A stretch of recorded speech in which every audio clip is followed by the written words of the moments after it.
Doctor Sreevarma ஆயுள் தரும் ஆயுர்வேதா அறுவை சிகிச்சை இல்லா குணம் ஆயுள் கால நிவாரணம். ஜெயலலிதா அம்மா பிரச்சாரத்தில் சொன்னாங்க, திண்டுக்கல்லில் திண்டை எங்களுக்கு தந்துவிட்டு கற்களை திமுகவின் மீது வீசி விடுங்கள் அப்படின்னு சொன்னாங்க.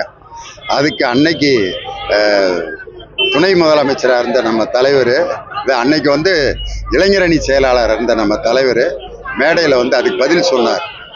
திண்டு என்பது சோம்பேறிகள் படுத்து தூங்குற கல், அதை அவங்களுக்கே கொடுத்துருங்க, கற்களை எங்க மேல வீசுங்க, அந்த கற்களை எடுத்து நாங்கள் ரோடு போட்டு தர்றோம், கோயில் கட்டி தர்றோம், பள்ளிக்கூடம் கட்டி தர்றோம்னு சொன்னார். அவர் மீது வீசப்பட்ட கற்களை கூட கோயில்களாகவும் பள்ளிக்கூடங்களாகவும் முதியோர் இல்லங்களாகவும் ஆதரவற்ற குழந்தைகள் இல்லங்களாகவும் மாற்றிய தலைவர்.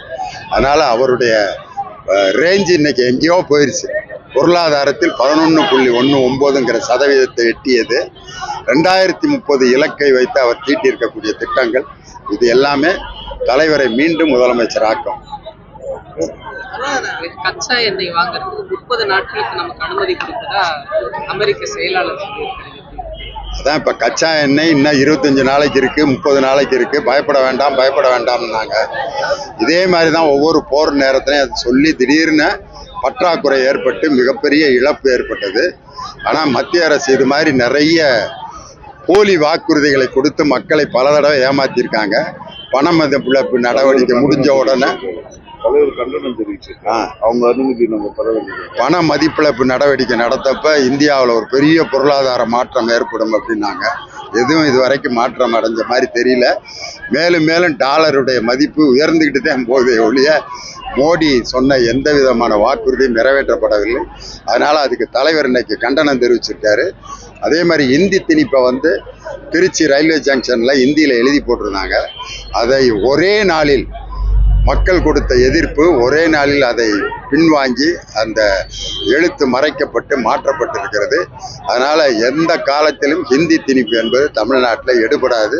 தமிழ் மொழியை பாதுகாப்பதற்கு, தமிழர்களை பாதுகாப்பதற்கு இன்னைக்கு ஸ்டாலினை விட்டால் வேற யாரு? கடந்த முறை தமிழ்நாட்டுக்கு வந்த பிரதமர் மோடி ஹிந்தியில பேசுறாங்க, இப்ப ரீசெண்டா வந்தபோது ஆங்கிலத்துல பேசுறாங்க. அதுவே நமக்கு கிடைச்ச பெரிய வெற்றி. அது காரணம் இந்தியில பேசுறதுனால இந்தியை அவர்கள் திணிக்கிறார்கள் என்ற ஒரு குற்றச்சாட்டை நம்ம தலைவர் சொன்னாரு. உடனே ஆங்கிலத்தில் அதில் மாத்திட்டாரு. அதனால தமிழ்நாட்டை பார்த்து மோடி பயப்படுறாரு அப்படிங்கிறது நல்லாவே தெரியுது. ஆளுநர் ரவி இது 2 வருஷத்துக்கு முன்னாடியே மாத்திருக்கணும்.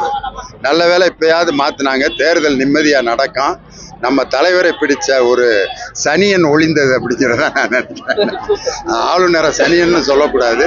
தமிழர்களுக்கு அவர் இழைத்த அந்த கொடுமைக்காக அந்த வார்த்தையை நான் பயன்படுத்த வேண்டியிருக்கு. அதனால சனி தொலைந்தது, ஞாயிறு முளைத்தது. டாக்டர் ஸ்ரீவர்மா ஆயுள் தரும் ஆயுர்வேதா அறுவை சிகிச்சை இல்லா குணம் ஆயுள் கால நிவாரணம்.